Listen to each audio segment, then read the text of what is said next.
If you're an average player, you want to be left alone, right? Because you want to be able to slide by. If you're a good player, you want to be coached. If you're a great player, you want the coach to tell you the truth every day. Did I hustle on that play? Did I make the right read? Did I play the guy with the right leverage? You want to know every play. Because you know why? They want to be perfect. Everybody here makes a choice to do one of those three things. Welcome to the GOAT Consulting Podcast, a podcast dedicated to people striving to be a GOAT, the greatest of all time, serving it up in a way that you can get it in all stages of life. Hey, I'm Colby Jubenville, and welcome to another episode of the GOAT Consulting Podcast right here in studio in VC Productions in Nashville, Tennessee.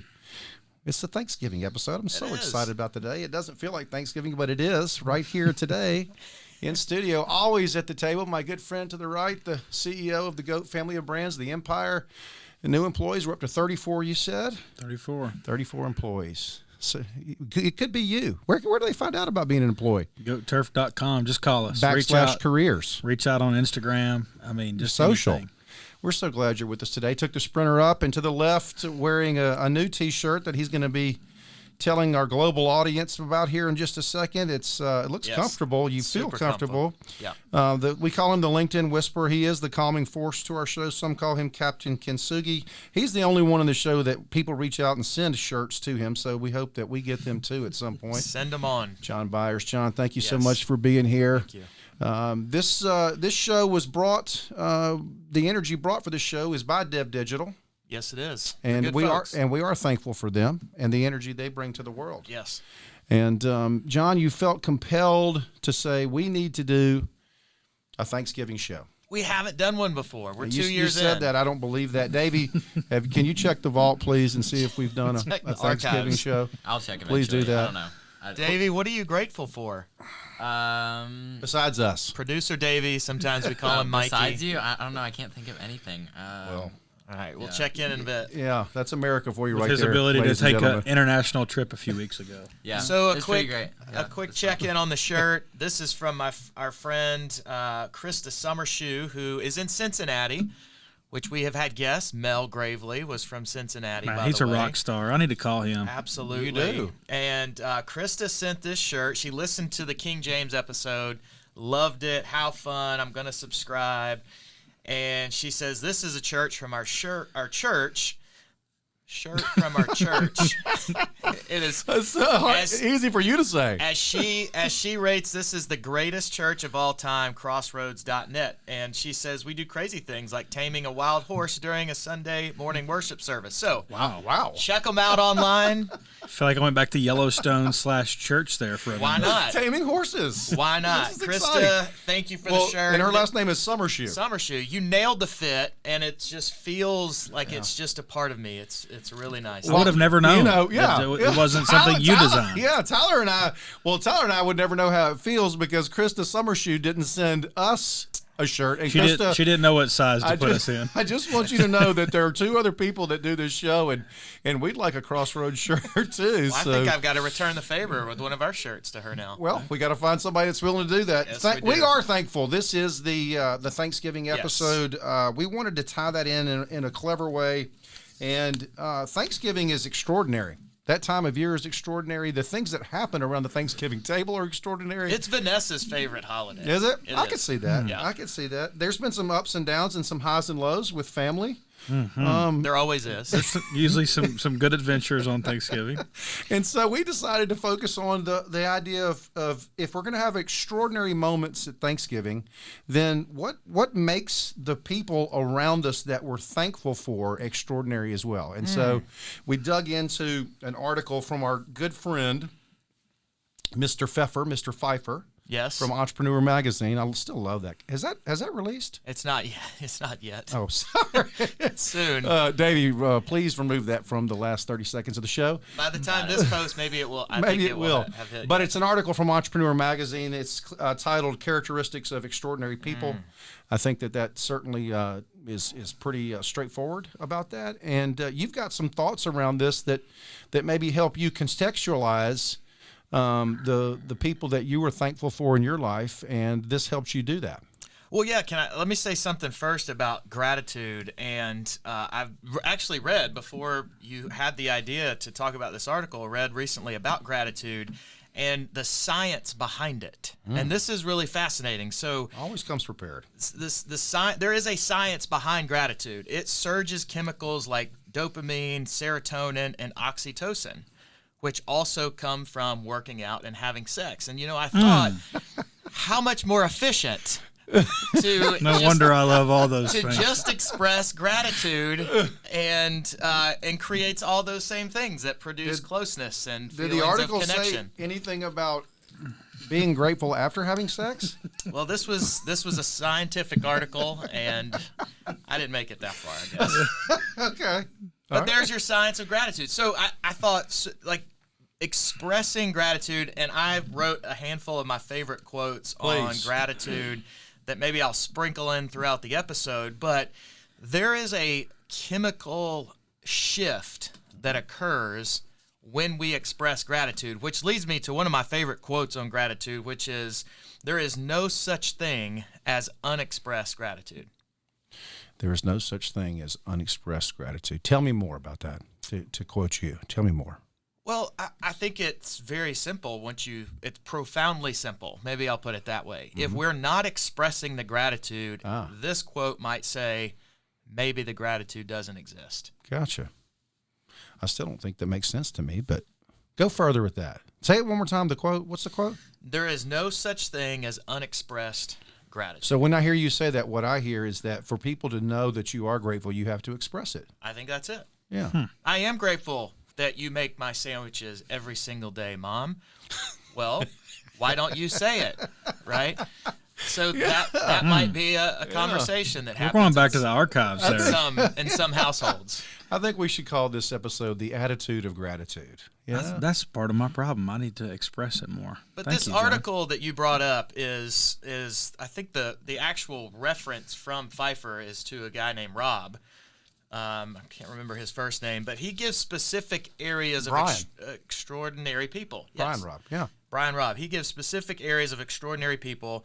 And to me, as I read it and I thought about how it connects with this episode, he says extraordinary people have unique perspective. We talk about that occasionally. Yeah. Preparation, Wow, forgot about purpose, confidence, courage, persistence, and a sense of humor. And I thought, what a those are the ingredients for us to specifically articulate our gratitude when we express it. If we can always hone in on those things to be specific rather than just say, Tyler, I'm really thankful for you, we could say, Tyler, you showed a lot of courage when you did X, right? Or you laughed at yourself when you messed up here, and I just appreciate that. That helped me connect with you, or fill in the blank, right? So I think being specific around how we express gratitude is important, and that's what I took away from what Brian Robb said. Tyler? Oh, I love it. I think so many times we might tell people we work with that we're thankful for them or grateful for them, but I think going in more detail could probably mean a little bit specific. more. Yeah. Contextualize it. I appreciate your persistence and showing up every day and giving me all you got. Instead of just, I'm grateful for you. Yeah. Well, I think to piggyback on Tyler's point, one of the things that the author Brian Robb talks about, he says this: do you ever wonder why some people are exceptional? They're the ones others look for leadership, comfort, and advice. They never seem flustered or afraid, always on top of the moment. What makes the winners in the game of life different than the rest of the population? While some have built fortunes large enough to support generations of descendants, most are not extraordinarily rich. Some are smart with PhDs in their field, but most have no more than a bachelor's degree. They are not great athletes or famous actors or actresses. With a few exceptions, they appear to be ordinary people. What I love about that is that it sets a frame for you to understand that in order to be extraordinary, it's these things in play, and it doesn't just happen for people that are super successful, that are ultra successful, so that success can happen for anybody, not just the rich, the strong, the powerful, right? I totally agree, and I think is I think about these specific things, they can be learned.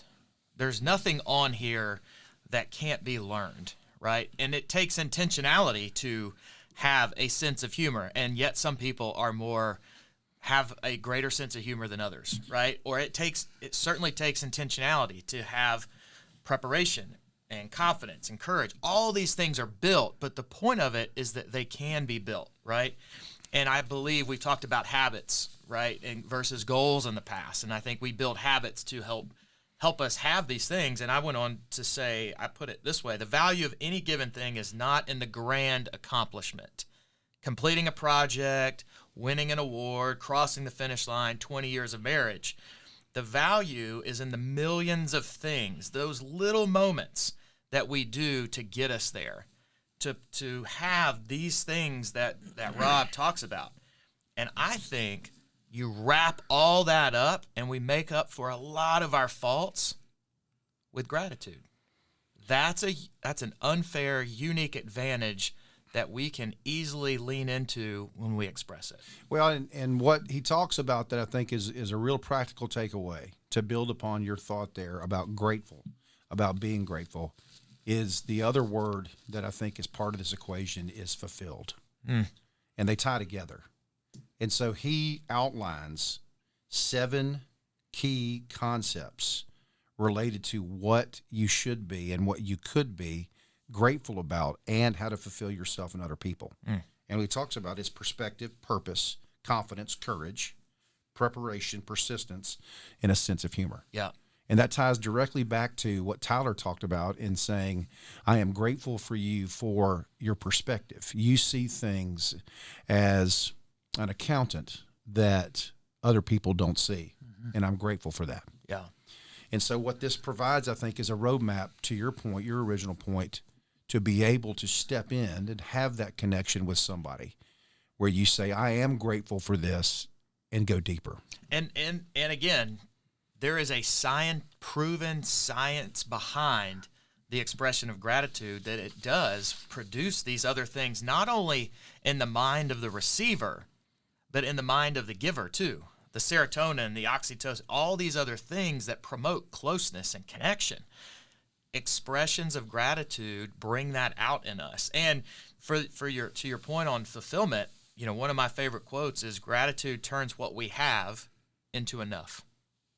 So hard. Why is that so hard for us? Probably because we may not have gotten a lot in our childhood growing up.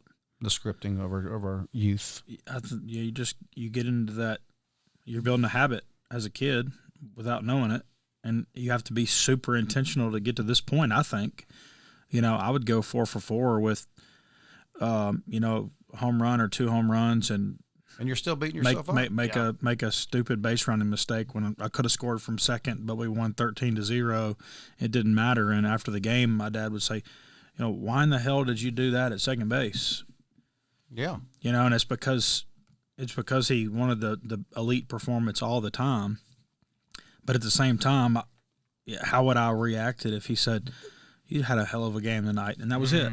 Yeah. The way you approached the plate, the way you were seeing the ball tonight, the way, you kept your head on the ball. We've been working on that all the last week, and just to see the difference in what you did last week versus this week, I wonder how I would have reacted.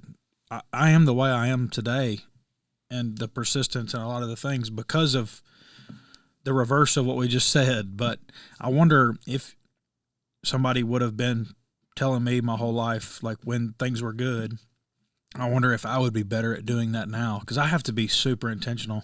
Well, the old adage is we don't do those things. Maybe it was put on us from our parents or that generation, and I think I've certainly done this at a time in my life, but what I've tried to shift from is the old adage of, we don't want them to get a big head. I don't want to tell them all that stuff, and they get a big head, believe their own press releases.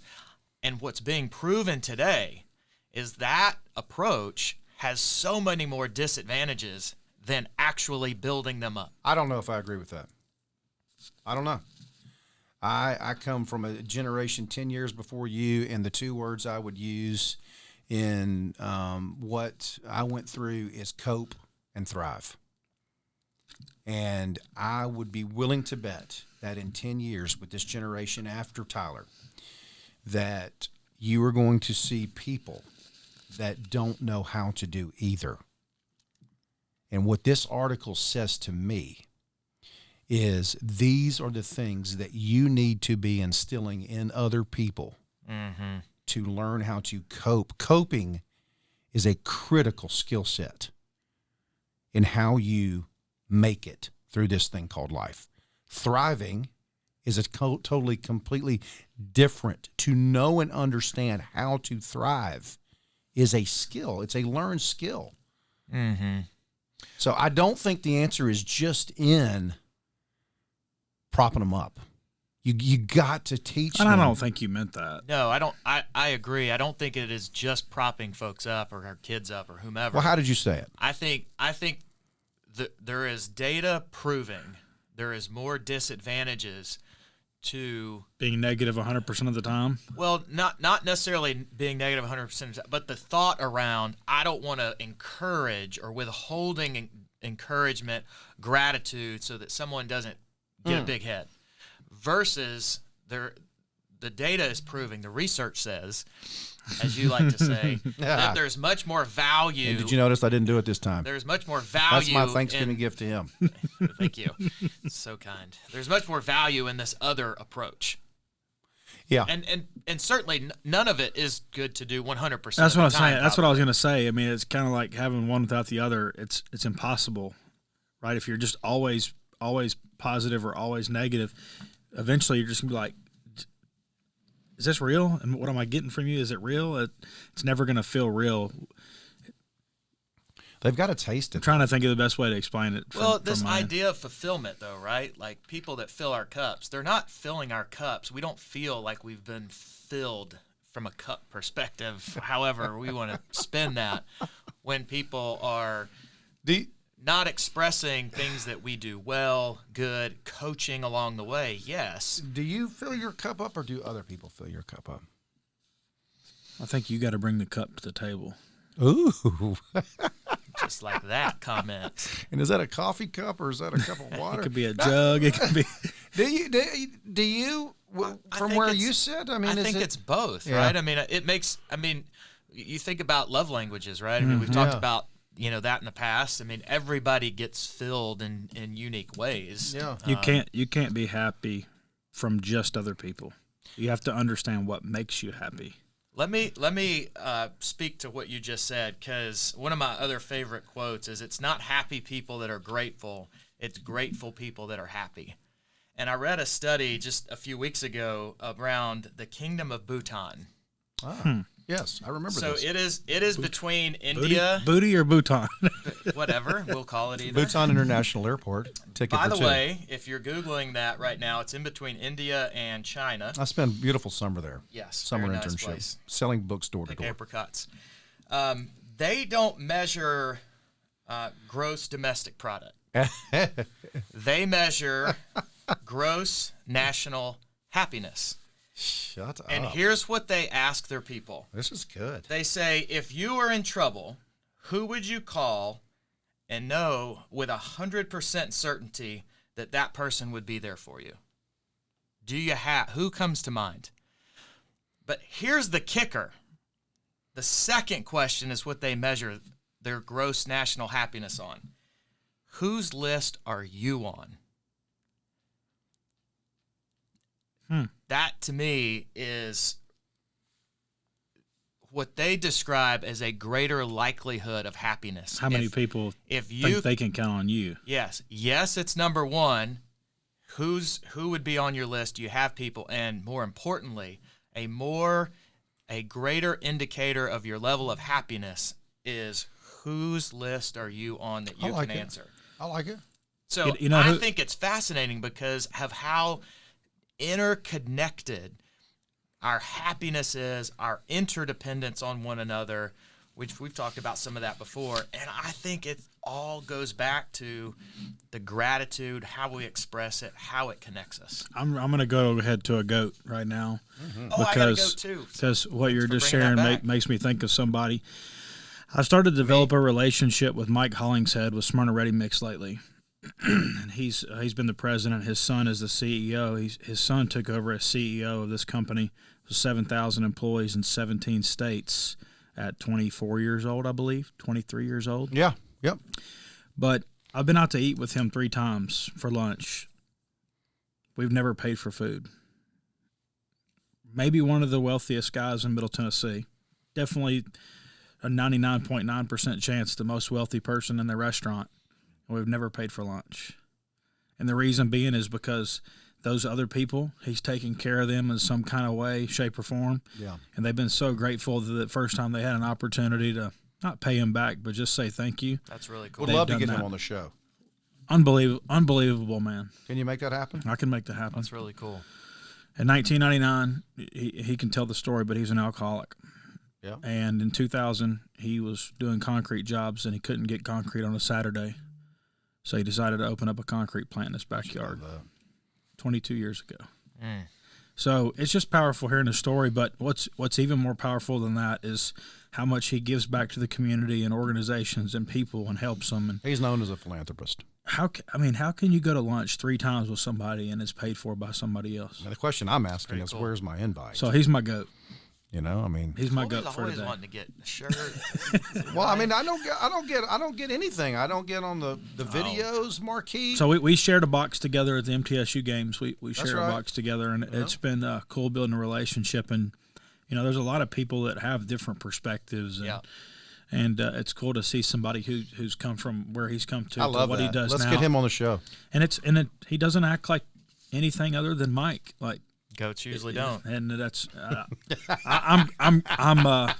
I'm grateful for the relationship and just seeing how he pours into other people. I love it, Dave. Here's my goat. The love it. oldest and arguably the best parade in the United States, maybe on the planet. Started in 1924, the Macy's Day Thanksgiving Day Parade. One of my least favorite things in the whole world. Well, Why? They're still the goat. I just can't Still stand the it. goat. I don't know why. Mine are the I'm not a parade guy. We need to unpack this childhood I'm not trauma you've experienced around Mine is the it. Chicago Bears. They always play on Thanksgiving Day, Well, so do the Cowboys. don't they? The Cowboys do. I know the Cowboys do. I'm not familiar with the Bears as much, but But I am very thankful interesting. for We've been talking a lot about the Bears lately. I am thankful for Mr. Hallis though. Yeah, as you should be. Perspective, purpose, confidence, courage, preparation, gross national happiness. persistence, and a sense of humor. Where did you find out about this? Share with our global audience. Where did you find out about this? About booty. About Bhutan, and how did you find that on the Google? Yeah, probably on the Google. What did you type in? I'm just curious. Well, everyone, I'm a LinkedIn guy, right? So yeah, I that's why they call you the Whisperer. will oftentimes carve out a few minutes a week where I'm looking for posts that come up that I put in queue for the future. And so I think it probably evolved from some version of prepping for the week of Thanksgiving and posts that I might have that week. Here's what I wrote down. Thank you. Here's what I wrote down. Grateful, fulfilled. Grateful, fulfilled, cope, thrive. Grateful, fulfilled, I liked your comment a lot cope, about thrive. happy and grateful. Happy people aren't grateful. Grateful people are happy. Yeah. Let's just leave it right there. Yeah, I hope everyone is grateful for the new website. If you haven't had a chance, please check it out. It's well done, though. thank you. I like for that public affirmation at goatconsultingpodcast.com for Dev Digital, Tyler Burnett, John Byers, and Davey. Sometimes we call him Mikey over there in the booth. I'm Colby Judenville. Happy Thanksgiving. And this Thanksgiving. is the Go Consulting Podcast. Boom.